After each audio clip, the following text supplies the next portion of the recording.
제가 오늘 이 말씀을 설명하게 된 것은 피할 길을 주신다는 이 하나님의 섭리를 주중에 크게 은혜를 입었기 때문에 이 말씀을 전하게 되었습니다. 틀림없이 제가 위기를 피했던 그 위기를 여러분도 피하게 해주신다는 표적으로 알고 그래서 오늘 이 말씀을 전하게 되었습니다.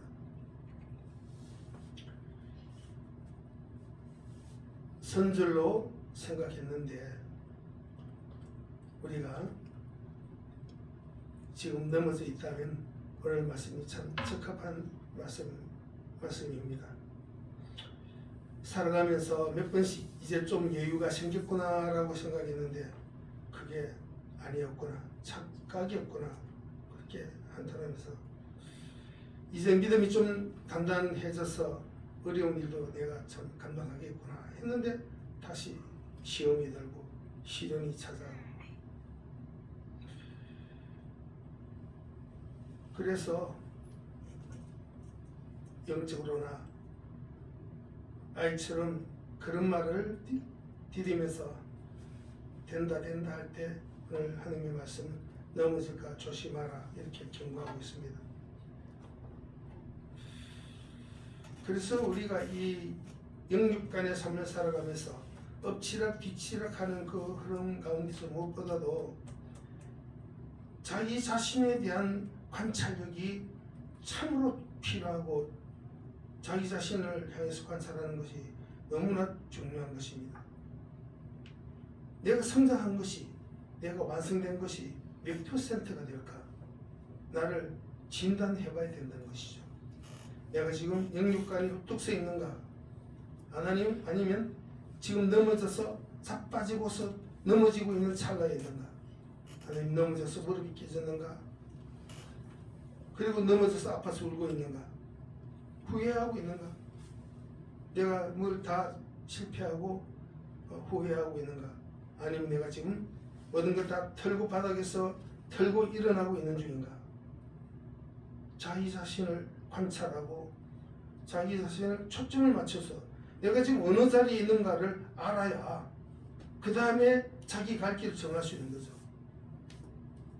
그렇기 때문에 우리가 우리 자신을 관찰할 때 여러 가지 것들을 살펴봐야 됩니다. 그러나 오늘 말씀에서는 시험을 당할 때, 시련을 당할 때, 어려움을 당한 상태, 이 상태를 가리켜서 우리에게 말씀을 받기를 원합니다. 시험은 시련이기 때문에 감정은 마르고 상황은 가슴을 옥죄고 답답한 마음이 가슴에 꽉 막히게 만듭니다. 내가 세운 계획과 목표대로 잘 안 움직여지기 때문에 무엇보다도 나 자신에 대해서 실망하기 쉽습니다. 자녀들은 자녀대로, 부모는 부모대로, 교회는 교회대로 실망하기 쉬운 많은 일들이 있습니다. 지난 날들을 돌아보면은 온통 실패한 것들과 가슴 아팠던 일들만 떠오르고 하나님 아버지 앞에 매맞았던 것만 기억나고 또 엄마 아빠한테 맞았던 것, 혼냈던 것 이런 것들만 생각나고 사랑받았던 그런 기억이 안 날 수도 있습니다.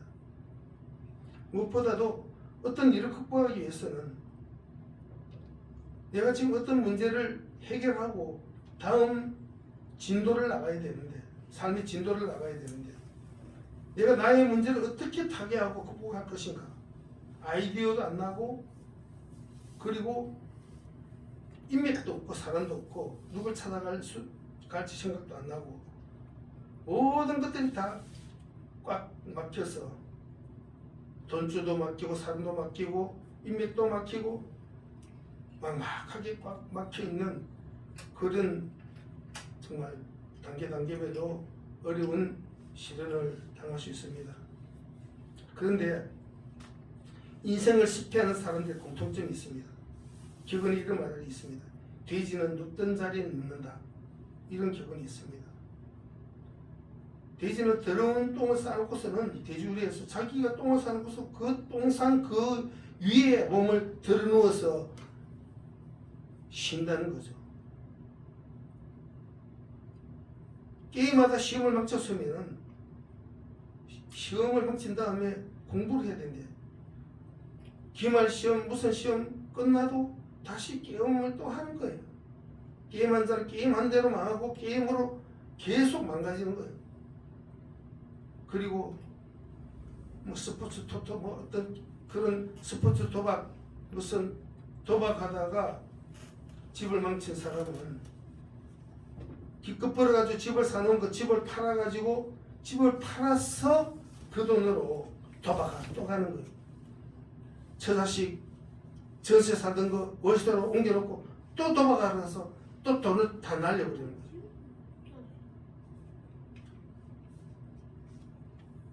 여러분 이러한 것을 반복하는 것이 타락하고 망하는 자의 특징입니다. 돼지는 눕던 자리에 또 눕는다. 지금 그런 것을 하고 있으면 30년 뒤에도 똑같이 자식들 안 돌아보고 게임하고 도박하고 그럴 거란 이야기예요. 그럼 이것이 왜 이렇게 찾아왔는가? 원인을 살펴보면은 십계명 위반이에요. 십계명 위반. 1계명 너는 나 외에 다른 신을 섬기지 말라. 있게 말자다. 오부 육살 칭한 밥도 구이가 식탐. 그러니까 제일 끝에서 보면 거짓말 탐심하지 말라 그러죠. 그러니까 이 5계명 놔두고 6계명부터 설명해 보면 살인하지 말라. 살인하지 말라. 아무도 우리는 살인 안 해요. 살인은 안 하지만 안 갚으면 하고 살아요. 요 녀석 봐. 때려줘야지. 안 갚으면 해요. 내 말을 거스려? 안 갚음하는 마음을 가지고 있으면 그 다음에는 해코지 해야지. 그래서 네 거는 내 거 가져오면 그게 남의 것을 훔치지 마라. 도둑질이 되는 거야. 네 거는 내 거. 그 다음에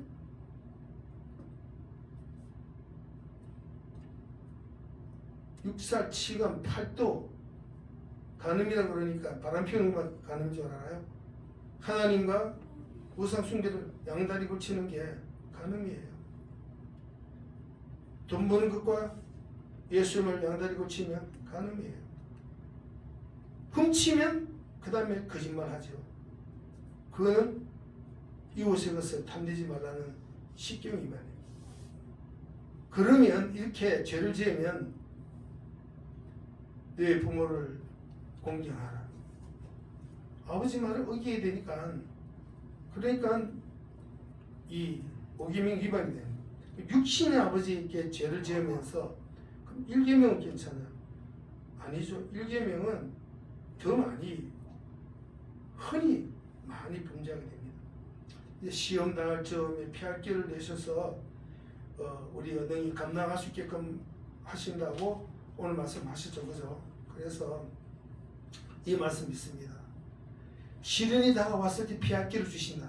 나에게 여러분에게 어떤 죄나 어떤 위기나 어떤 형태에서든지 하나님은 우리를 좋은 길로 인도하기 위해서 많은 그런 장치를 두고 계십니다. 그래 오늘 말씀 보면 시험 당할 즈음에라고 했습니다. 시험 당할 즈음이라는 것은 이미 시련으로 초기에 혹독한 고통과 데미지를 지금 현재 증명형으로 겪고 있는 거예요.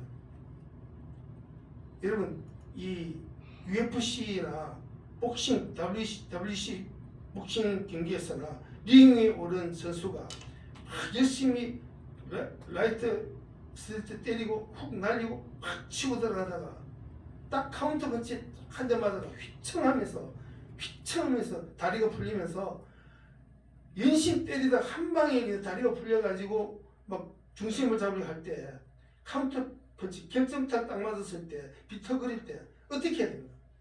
결정타를 맞은 사람은 빠른 시간 안에 초기의 데미지를 극복해야 되는 거죠. 이 지금 후들거리는 다리를 정신적으로, 체력으로 이 충격을 빨리 회복해야 되는 거예요. 초기에 회복해야 되는 거예요. 그래야 다가서는 이 공격하는 나를 때려서 결정타를 먹인 그 사람을 향해서 나도 후에 결정타를 먹일 수 있는 그 기회가 오는 거죠. 충격을 회복해야 되는 거죠. 여러분도 하나님의 이 영광된 삶을 살아가다가 여러 가지 시련을 맞고서 한 방 맞아가지고 휘청했을 때 몸을 맞았든지 물질을 맞았든지 인맥관계가 찢어졌든지 그런 내 삶의 결정타를 맞았을 때 그 근본적 원인이 무엇인 걸 알아야 되는 거예요. 근본적 원인. 그것은 시험의 근본적 원인은 그 모든 5부육사 8강 5부육사 7강 8도 9강 10강 그 모든 것들의 그 근본은 일계명 위반이에요. 일계명 위반.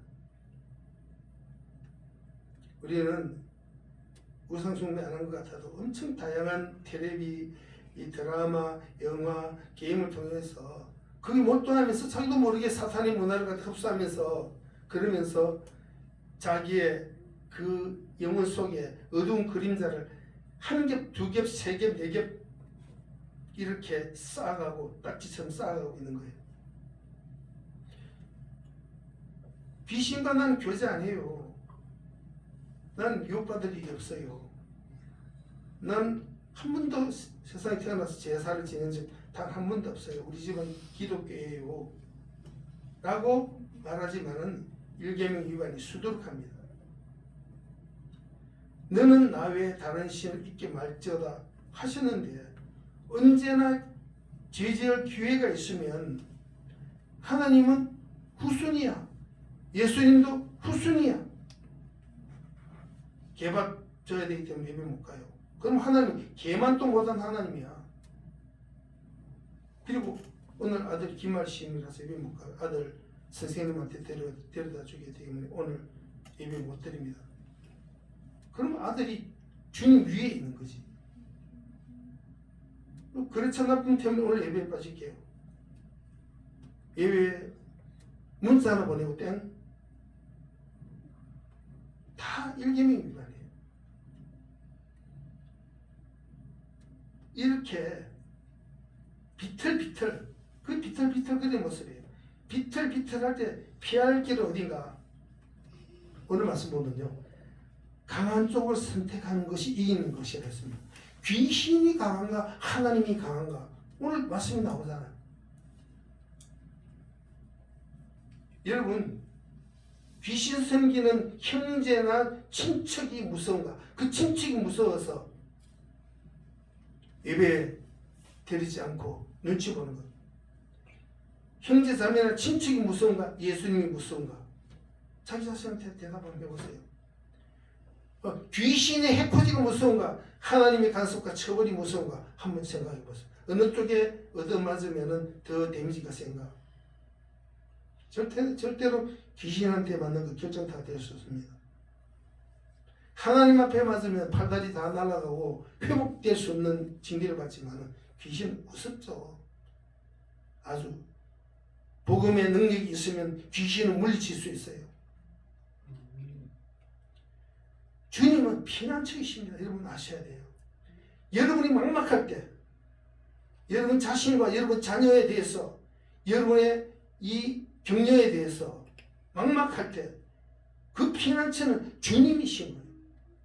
하나님은 우리의 피난처시오 힘이시니 환난 중에만은 큰 도우심이라. 하나님이 힘을 주시는 거예요. 하나님이 치료하시는 거예요. 여러분 달리는 자전거에 바람이 빠지기 시작하면 어떻게 됩니까? 튜브에 바람이 갈수록 빠지면은 차도 마찬가지죠. 차가 주저앉아요. 자전거도 가지 못하고 그냥 주저앉아요. 어떻게 해야 됩니까? 펑크를 찾아서 떼워야 되지 않습니까? 차나 자전거나 다 펑크를 떼우고 그 다음에 바람을 채워야 달려갈 길 달려갈 수 있습니다. 우리가 영혼의 펑크가 났을 때 인생이 더 이상 진도가 안 나가고 그 자리에 섰을 때 어떻게 해야 됩니까? 우리가 예수 그리스도의 보혈로 내 삶에 이 펑크를 띄운다는 걸 알아야 됩니다. 잘 달리고 있을 때는 예수님 보혈이 생각이 안 납니다. 그러나 멈춰져 있고 상처가 있고 상처를 입고 그리고 정말 몸이 아프고 영이 아프고 정신이 아프고 할 때 우리는 예수님을 찾아야 되고 예수님의 이름을 불러야 되고 그리고 내 신령을 찾아서 빵꾸를 떼어야 되는 내 삶의 폭풍과 홍수와 기근이 막 몰려왔을 때 이것을 피하기 위해서는 예수를 먼저 회복하라. 그게 해답이에요. 예수 안에서 예수님의 보혈로 죄의 펑크를 떼우고 성령을 회복할 수 있기를 축복합니다. 성령을 회복하고 그리고서는 오늘 이 시대를 어떻게 살아야 될 것인가.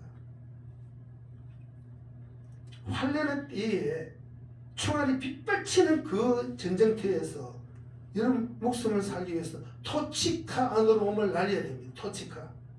기관 총탄이 막 퍼부어질 때 아주 날렵하게 그 토치카 참호 속으로 몸을 걸어서 가는 게 아니라 몸을 날려서 몸을 던져야 목숨을 건질 수 있습니다. 우리는 이렇게 생각할 수 있습니다. 목사님, 저는 별 시련이 없어요. 돈 잘 벌고 우리 가정은 괜찮아요. 하지만 자녀가 잘못된 길로 가기 시작하고 잘못된 길로 시동을 걸어서 이 스타트 시동 걸어서 출발을 1단으로 출발하기 시작했다면 이미 환란이 찾아온 겁니다. 이 환란은 엄청난 환란으로 다가와서 나중에 지금 가지고 있는 모든 재산을 다 팔아먹는 마지막 순간을 갔어야 멈추게 되는 거예요. 목사님, 저는 경제적인 어려움이 없어요. 이제 잘 되고 있어요. 빚도 없고 빚도 다 갚고 그런데 평안해요. 하지만은 주일 예배 드리려니까 지갑에 돈이 없네. 그럼 이미 가난이 시작된 거예요. 하나님 앞에 드릴 이 예물이 없는데 어떻게 여러분 감기가 심해질까봐 이번 주에는 쉴게요. 초기 감기니까 하루만 쉬면 될 거예요. 여러분 감기는 처음에 어떻게 치료해야 되는 거면요, 기도, 예수 기도로 사탄을 쫓아야 감기가 쫓겨달라는 거예요. 이 예수님도 약한 것을 치료하실 때 그 베드로의 장모의 열병을 치료하실 때 베드로의 장모의 감기를 치료하실 때 찾아가서 머리에 손을 얹고 귀신을 먼저 쫓았어요. 마귀 사탄을 먼저 쫓고 여러분 이 육신을 약하게 만드는 것이 악한 역사면은 먼저 쫓아야 됩니다. 먼저 사탄 것을 쫓고 찬양하고 그 다음에 약을 먹는 것이 그렇게 순서인 거죠. 약을 먹고 나중에 안 나오니까 그 다음에 병원에 갔다가 그래도 안 되니까 기도하고 그 순서가 잘못된 거예요.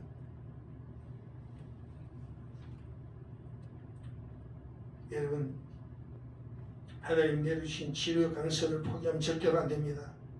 영혼을 치료해야 되고 육신을 치료해야 되고 우리가 어려울 때 예수 그리스도는 피난처입니다. 여러분 이 예수님은 항상 우리를 위해서 준비되어 있어요. 항상 준비되어 있는 항구입니다. 등대가 있는 항구. 인생의 폭풍이 다가왔을 때 여러분 일기예보를 듣습니다. 태풍이 오고 있다. 그럼 미리 항구에 배를 대고 밧줄에 배를 묶어야 됩니다. 파랑을 대비해야 됩니다. 그러면 아무리 파고가 3m, 5m, 10m 되더라도 항구에 정착해가지고 이 배를 단단히 묶어두면은 배가 깨지지 않고 지킬 수가 있습니다. 그러나 배를 묶지 못하고 태풍 경보를 받았는데 아직도 저기 이 지금 배 앞에 고깃대가 엄청 지금 지나가고 있어. 딱 3번만 더 그물을 던지자. 그러면 틀린 거예요. 그 고기 잡아봤자 배가 다 깨져가지고 가라앉을 수밖에 없는 거예요. 그렇기 때문에 여러분, 초기에, 환란의 초기에, 카운터 통제를 받았을 때 초기에 이 회복하고 다음 단계로 나아갈 수 있도록 우리가 박차고 정신력을 집중하고 그리고 기도하면서 우리가 나아가야 되는 거예요. 여러분, 제가 하나님 나팔 소리 10수년 전에 들었다 그랬죠, 그죠? 제가 딱 13년 전부터 하나님의 나팔 소리를 온 세계에서 들리는 걸 다 검색해서 듣고서, 온 세계에 전쟁이 터지겠구나, 질병이 찾아오겠구나, 준비해야 되겠구나, 그러면서 마음의 준비를 했듯이 지금은 어쨌든 줄 아십니까? 지금은 요한계시록에 들려오는 모든 소리가 다 들리는 시대예요. 요한계시록 살펴보면요, 하나님의 나팔 소리 들리죠? 하늘에서 우레 소리가 부르릉 부르릉 울리죠? 그리고 많은 물소리 흐르는 촤악 하는 소리 들리죠? 그리고 하늘에서 전차가 지나는 소리가 들린다는 거예요. 탱크가 지나는 소리가 들린다는 거예요. 여러분이 유튜브 들어가서 한번 검색해 보세요. 지금 코로나 찾아온 지 3년 됐는데 하나님의 이 나팔 소리가 예전에 13년 전에는 낮은도 소리 빵, 붕, 광 위험스러운 소리였어요. 근데 지금 어떤 소리인지 아십니까? 옥타브가 달라졌어. 빵! 이런 소리예요. 그리고 꽈르르르 온 하늘에 이런 소리가 들리는데 정신 바짝 차려야 될 때예요.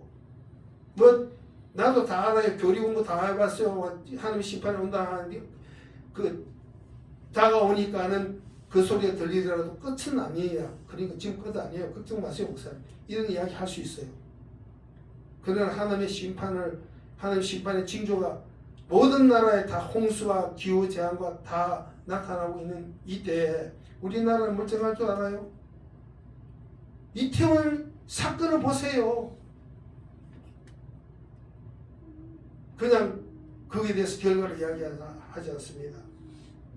여러분, 지금 우리는 가난한 마지막 시대의 마지막 휴식 자리인 예수 그리스도를 찾고 있는 거예요. 그 노곤한 몸을 지친 몸을 누일 수 있는 마지막 침대가 하나님의 교회예요. 예수 그리스도의 자리예요. 그걸 아셔야 됩니다. 정신 바짝 차려야 돼요. 다른 사람은 하나님의 나팔 소리 관심 없어. 웃어. 뻥 하대요. 허허허허. 이상한 소리네요. 허허허허. 웃을지라도 우리는 머리가 바짝 서야 되는 거예요. 하나님께서 세상을 다루시는구나. 나는 어떻게 해야지? 우리가 가야 될 길을 찾아야 됩니다. 이 영적인 저주와 지옥으로 가는 추악한 죄인, 우리가 만날 수 있는 최후의 천국 열차, 홍수 가운데 건널 수 있는 마지막 최후의 징검다리, 그 징검다리가 물에 잠기게 되면은 못 건너는 거야. 저는 많이 경험해 봤어요. 왜? 우리 집이 낙동강 강변에 있었으니까. 그래서 물이 징검다리 찰 때까지는 징검다리를 건너가지만은 징검다리가 물이 차게 되면 그 다음에는 큰 다리가 있는 데로 돌아가야 됩니다. 시간이 많이 걸리더라도. 여러분, 사람이 능히 건너지 못할 은혜의 강을 우리 에스겔에서 우리 만나지 않습니까? 최후의 하나님의 심판의 법정에서 여러분이 죄를 가지고 저나 여러분이나 예전이나 누구든지 죄를 가지고 하나님의 심판의 법정에서 멀쩡하게 견딜 수 있을 것 같습니까? 그래서 제가 380장에서 너 근심 걱정 말아라 이렇게 찬송하는 거예요. 그냥 너 먹고 사는데 걱정하지 마라, 너 근심 걱정하지 마라 그렇게 찬양하는 것 같습니까? 아닙니다. 너의 영혼을 걱정해라. 우리의 자녀들을 걱정해라. 너가 하나님의 심판에 바소리 벌리 퍼졌을 때 너 어떻게 할 작정이냐? 너 근심 걱정 말아라. 예수님을 붙잡아라. 예수님을 붙잡으면 가야 될 길을 가르쳐 주신다. 하나님이 죄와 영광에서부터 구원해 주시고 이 마지막에 아마겟돈 전쟁에서 우리가 찬양하면서 어디로 갈 것이고 어떻게 우리가 살 것인가 하나님께서 예수 그리스도 십자가 가운데서 우리의 갈 길을 알려주시고 우리에게 생명의 깃발을 생수를 먹여주신다. 그걸 오늘 선포하는 겁니다. 할렐루야. 여러분 끼어서 기도하기 원합니다. 하나님의 진노를 피해서 함께 예배드리기 원하고, 남이 사 어떻게든 우리 예능계 식구들은, 우리 인터넷 예배자들은 다 끼어서 기도하고 하나님의 말씀 가운데서 지혜를 얻고 함께 찬양하기 원합니다. 우리가 함께 찬양할 때 우리 머리 위에 하늘 문이 열리고, 그리고 주님께서 우리에게 치료 가선을 비춰주시고 가야 될 방향을 향해서 빛을 비춰주시라고 확신하는 거죠. 그래서 내 주 되신 주를 참 사랑하고, 예수를 사랑하고, 하나님을 진정으로 사랑하고, 하나님 앞에 겸손하고, 세상 사랑할 때는 절대로 하고, 그리고서 반드시 주님께서 나에게 피할 길을 주신다. 아멘. 그런 믿음 가운데서 세상의 전쟁이 터지고 내 앞에서 포탄이 떨어진다 할지라도 찬양을 멈추면 안 되는 거예요. 기도를 멈추면 안 되는 거예요. 이것을 자녀에게 가르쳐야 되는 거예요. 그래서 어떤 환경 가운데서도 일본이 문에 잠기고 이천까지 이 바닷물이 밀려온다 할지라도 우리가 해룡산을 피하면서 찬양해야 되는 이유가 거기거든. 하나님을 찬양할지어다. 할렐루야. 우리가 믿음의 오늘 이 말씀 대해서 경각심을 가지고, 그리고 크게 하나님 앞에 찬양하면서 예비하시기 바랍니다. 준비하시기 바랍니다. 그리고 지금 내가 겪고 있는 사소한 아주 작은 일에 대해서 이것이 내 삶을 변화시키는 카운터펀치고, 지금 내가 맞이하고 있는 이 초기 시련을 빨리 회복하고 충격을 털어내야, 그래야 하나님 앞에 내 가정, 내 자식, 우리의 신앙, 믿음, 이것을 붙잡고 승리할 수 있다. 그렇게 여러분 하나님 앞에 영광 돌리시기 바랍니다. 기도하겠습니다.